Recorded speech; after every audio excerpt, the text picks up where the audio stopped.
যাচ্ছে, অথচ আমি বলতেই পারছি না। অসুস্থ না, আমি সম্পূর্ণ সুস্থ চিত্তে আমি তোমার মুখোমুখি দাঁড়িয়েছি। আর তোমার অনুমতি পেলে আমি আমার মনের কথা ব্যক্ত করে কিছুটা হালকা হতে চাই। আপনি নয় ঝুমুর, আপনি নয়, এবার মানে ওই শব্দটা বড় দূরে। এবার থেকে তুমি আমাকে তুমি বলেই ডাকবে। বাবু শব্দটার মধ্যেও কোনো আন্তরিকতা নেই ঝুমুর, আপন করে ভাববার নেই কোনো মাধুর্য, তাই তুমি আমাকে না। অসম্ভব। অসম্ভব? হ্যাঁ অসম্ভব। আমি ঠিক বুঝতে পেরেছি আপনি কি বলতে চাইছেন। ছি ছি ছি ছি। ঝুমুর, এই জন্যই বুঝি আপনি আমাকে রাস্তা থেকে তুলে নিয়ে এসে আশ্রয় দিয়েছেন। হ্যাঁ, আমার আপত্তি থাকা সত্ত্বেও আমাকে দামি দামি গয়না, দামি দামি শাড়ি আপনি উপহার দিয়েছেন। আমাকে নিয়ে মনোরঞ্জন করানোর মঞ্চে তুমি আপনি শশী আর ময়নাকে দিয়ে মনোরঞ্জন করতে ব্যস্ত হয়ে পড়েছেন। না, তুই বিশ্বাস করো। না না না, আপনার বিশ্বাসের কুঠারাটা চলেছে। আমার আশার ভেলা তরিটা আপনি ভরা করে করিয়েছেন। আমার মনের বাগানের ফুলগুলো আপনি দুমড়ে মুচড়ে শেষ করে দিয়েছেন। না না না, তাই আমি ঠিক করেছি আপনার রাস্তা ত্যাগ করে আমি এখনই চলে যাবো। আমি কোনো কথা শুনবো না, কোনো কথা বলবো না, কিছুতেই না।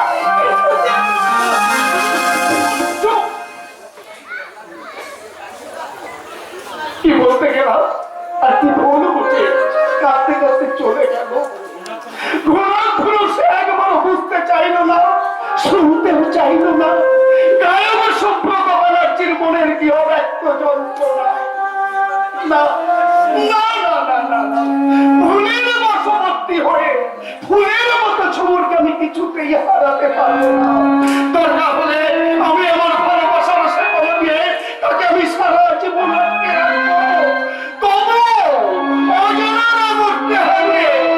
আমি আমি টুকুরে টুকুরে থাকতে পারবো না, থাকতে পারবো না।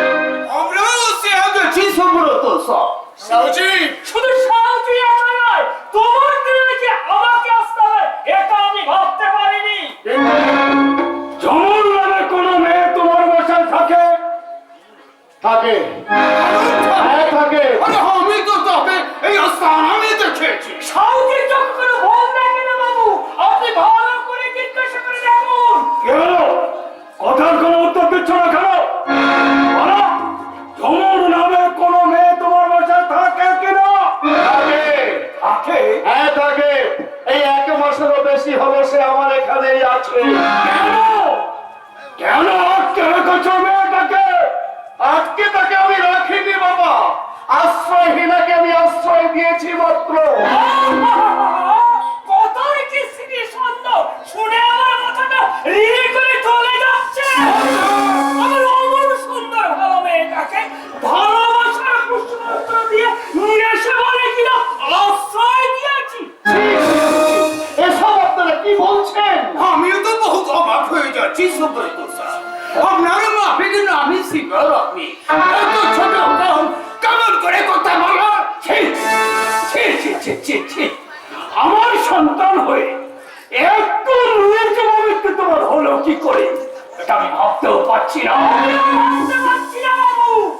বাবুজি, ছেলের এই হীনমমতার জন্য আমি আপনাদের কাছে ক্ষমা প্রার্থনা করছি। আপনারা ওকে ক্ষমা করুন। বাহ বাহ বাবা বাহ, সুব্রত ব্যানার্জির চরিত্র সম্পর্কে আপনি যে এত শীঘ্র কিছু একটা ভাবতে পারেন, এটা সত্যিই আমার কাছে বিস্ময়ের বিষয়। তোমার কোনো কথা আমি শুনতে চাই না সম্ভবত। মেয়েটা যখন এখানে আছে তখন আজ এখনই এই মুহূর্তে আমি এদের হাতে তুলে দেবো। বললেই তো আর তুলে দেওয়া যাবে না, যাচাই না করে যাত্রার হাতে তাকে তুলে দেওয়া যাবে না বাবা। ডাক্তার হাতে নয় বাবা, ডাক্তার হাতে নয়। আমি হলাম ঝুমুরের মেশামশাই হন আর বাবাই হন, ঝুমুরকে জিজ্ঞাসা না করে আমি কোনো সিদ্ধান্ত নিতে দেব না। হ্যাঁ বাবা, হ্যাঁ। নিশ্চিত মৃত্যুর হাত থেকে উদ্ধার করে সেবা শুশ্রূষার অভাবে মেয়েটাকে আশ্রয় দিয়ে ফিরিয়ে দিয়েছিলাম। তার আমি মানসিক ভারসাম্য যার মুখে শুনিনি তার আপনজনদের নাম, তাদের কথাই বিশ্বাস করে ঝুমুরকে আমি কিছুতেই এখান থেকে নিয়ে যেতে দেব না।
কি বলে তুই তোর সঙ্গে তো? হ্যাঁ বাবা হ্যাঁ আমি তোমার সঙ্গে ওর সে সম্পর্ক বড় মধুর বড় মিষ্টি। অবচেতন অবস্থায় যে মুহূর্তে তার মিষ্টি মুখখানা আমার চোখের সামনে ভেসে উঠলো, সেই মুহূর্তে আমি তার মধ্যে খুঁজে পেলাম আমার হারিয়ে যাওয়া একমাত্র মনের ছবি। হ্যাঁ বাবা, হ্যাঁ। এই বিশাল জনারণ্যে তার সঙ্গে আমার শুধু একটাই পরিচয়, সে আমার স্নেহের ছোট বোন। আর আমি তার বড় দাদা। তুমি আমাকে বোনের মতো ভালোবাসো? আগে বলোনি কেন দাদা? আমি কাছে থেকে যে তোমাকে শ্রদ্ধা অঞ্জলি দিতে পারলাম না দাদা। কাঁদিস না রে বোন, কাঁদিস না ও বোন। যে দেখ, তোর প্রণাম নিতে আমার বাবা এসেছেন। হ্যাঁ?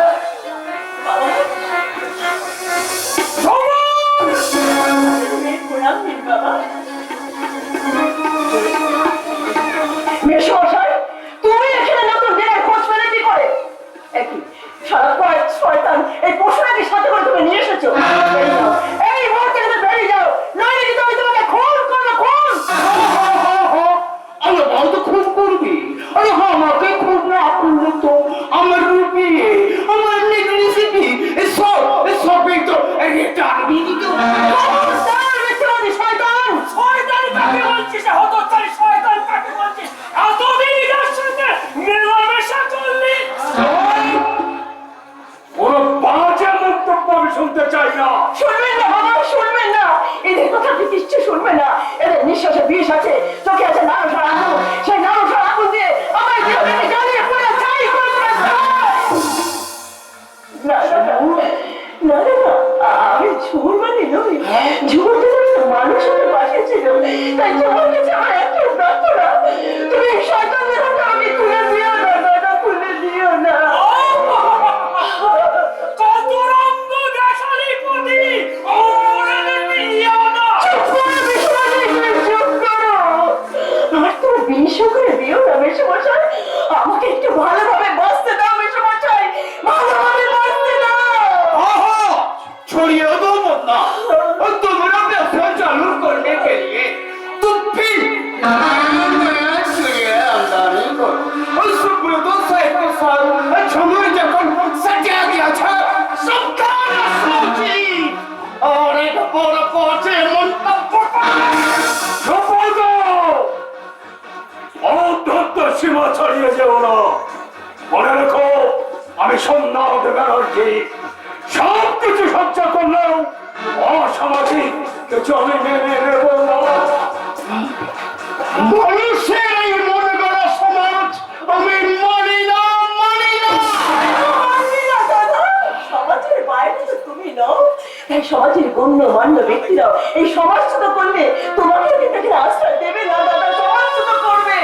করু করু করু, তুই তুই শুধু আমার পাশে থাকলে আমি তোকে নিয়ে গড়ে তুলবো এক নতুন সমাজ। না, না, আমার মতো একটা ঝুমুর বাড়ির জন্য তুমি তোমার বাবার সাথে সম্পর্ক ত্যাগ করো না। আমি নিজে যে ছেলে বাড়ি থেকে চলে যাবো দাদা, চলে যাবো। দাদা, এই গয়নার বাক্সটা আমি তোমার পায়ের নিচে রেখে যাচ্ছি দাদা। তুমি যত্ন করে গয়নার বাক্সটা তুলে রেখে দিও দাদা, তুলে রেখে দিও। একান্তই যখন তুমি থাকবে না, তাহলে তাহলে এই গহনাগুলো তুমি সঙ্গে করে নিয়ে যাও। এই গহনাগুলো আমার মায়ের, আমার মায়ের হলো। গহনাগুলো আমার টাকায় কেনা, আমার টাকায় কেনা হলে আমার মায়ের গহনা আমার বোনেরই পাওনা। একটা সমন্বয় মেয়ে। বাবা, আমার গয়নার প্রতি কোনো লোভ নেই। দাদার পায়ের ধুলেই আমার কাছে গয়না, তাই আপনাকে আশীর্বাদ করুন বাবা। বড় জন্মে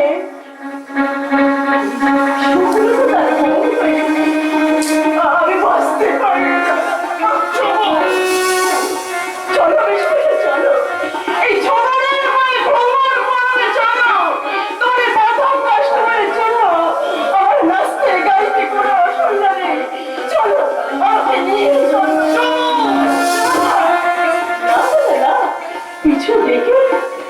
মায়া বাড়িও না দাদা। যদি কোনোদিন এই হতভাগিনী বোনের কথা মনে পড়ে, তাহলে তাহলে শুনে রাখো, সে কান পেতে শোনো, শুনতে পাবে ভ্রমণের শব্দ। সে শব্দ এই ঝড় মানে ঝড়ে ভ্রমণের শব্দ।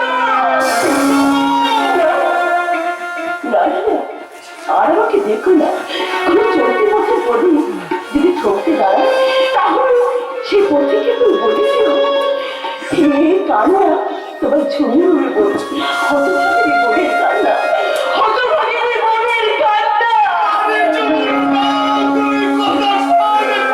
যদি কোনোদিন ওই আকাশ থেকে উল্কা পক্ষচ্যুত হয়, তাহলে সেই উল্কা নয় গো বাবা, সে তোমার এই ঝড় মানে ঝড়ের মৃত্যু। দেখো না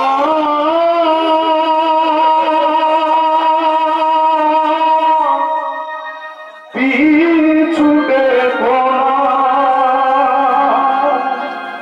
দেখো না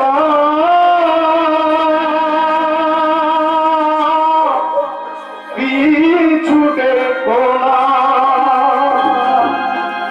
কত চলেছে ক্লান্ত পথি, তবে আর পিছু দেখো না, দেখো না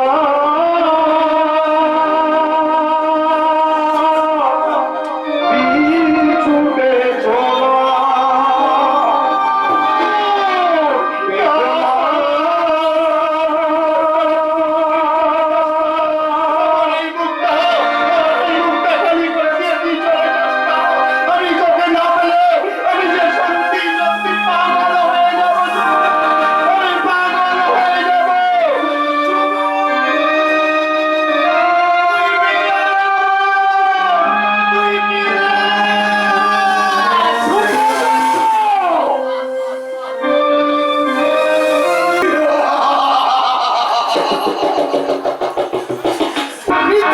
মৃত্যু সংবাদটা ওই মৌসুমী করে 1000 টাকা শুধু আমার অঙ্ক পাশে হাওলাদার লোকসানের তো ভয় আছে। লোকসান লোকসান মৃত্যু হলো ভাগের বাচ্চা, একটু আমিও সে চিন্তা তোর নেই। আয় আয় একটু মত পেলে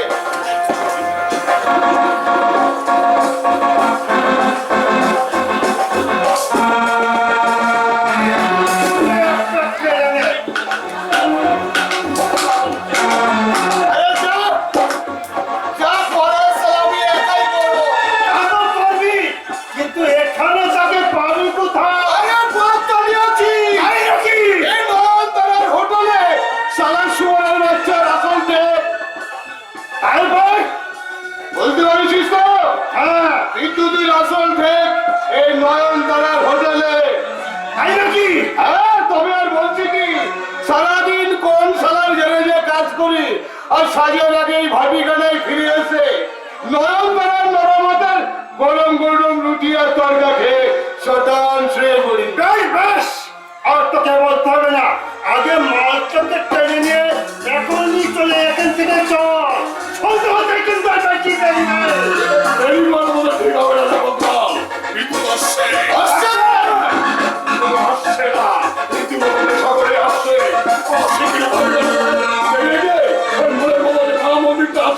আপনি কোনো চিন্তা করবেন না ছোট বাবু, আমরা ভালো মন্দিরটার কাছে নিয়ে দাঁড়াচ্ছি। শুধু ভালোই হবে না, এমন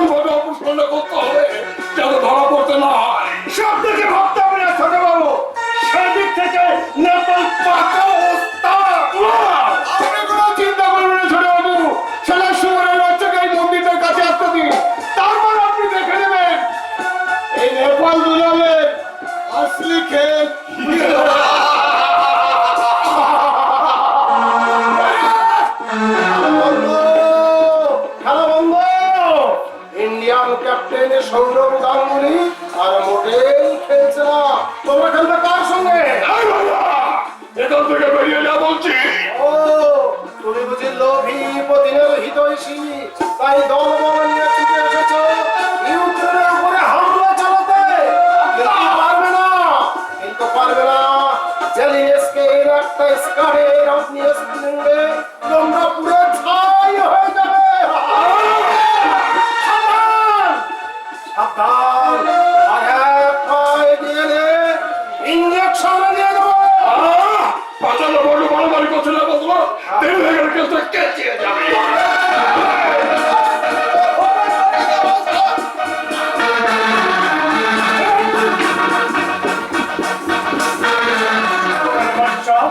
মিথ্যা অপবাদের কথা মাথায় চাপিয়ে দিয়ে আমার জিন্দগিটা বরবাদ করে দিয়েছিস। আর আমারই থেকে দরবার নিয়েছে নতুন করে চক্রান্তে জাল পাল্টেছি।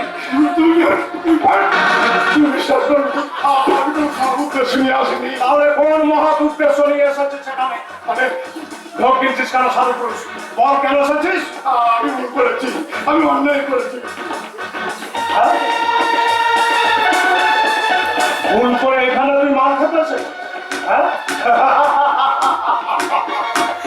ভদ্রলোকের ছেলে শহরের বড় বড় দোকান ছেড়ে বস্তির ভাটিখানা এসেছে নেশা করতে। তুই বিশ্বাস করবি? বিশ্বাস? তোদের মতো হারামির বাচ্চাকে বিদ্যুৎ করবে বিশ্বাস? না, তোরা বেঈমান, তোরা বিশ্বাসঘাতক। কেন কোনো কাজ নেই যা করতে তোদের দিকে খেপাতে, নইলে একটা ভদ্র উন্মাদের বুকে তোরা ছুরি মারতে চাস। আমি ভুল করেছি বিদ্যুৎ।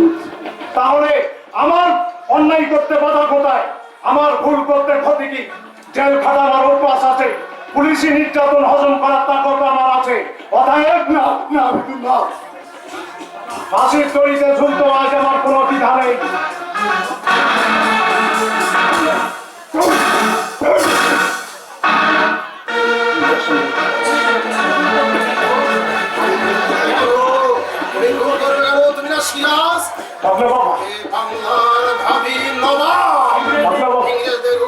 জবাবটা এত তাড়াতাড়ি দিলে চলবে কেন?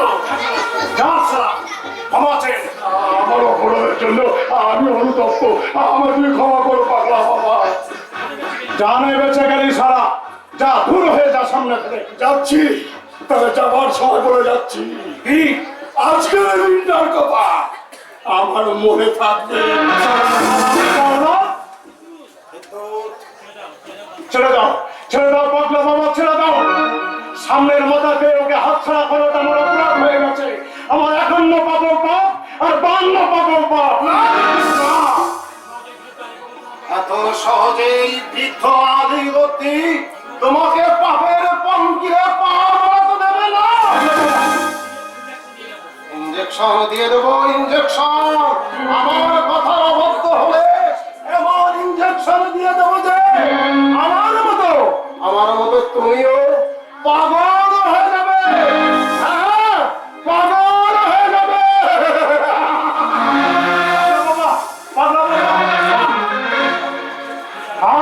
আমি পাগল হয়ে যেতে চাই, আমি পাগল হয়ে যেতে চাই।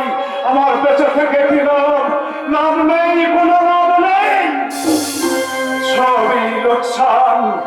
জন্মের পর থেকে যে বাবার মাথা খেয়েছে, মায়ের স্নেহ থেকে যে চিরবঞ্চিত হয়েছে, শৈশবের পুরীগুলো যার ভেঙে তছনছ হয়ে গেছে, এই বিশাল পৃথিবীতে তার মুখে ঢুকিয়ে সান্ত্বনার প্রলব্ধের কেউ নেই, তার বেঁচে থাকার কোনো অধিকার নেই, কোনো অধিকার নেই। মায়ের কথা যতই মনে পড়ে, বুকের ভিতরে একটা বিষাক্ত যন্ত্রণা হয়। আমি পাচ্ছি না, কিছুতেই ভাবতে পারছি না, কিছুতেই ভাবতে পারছি না।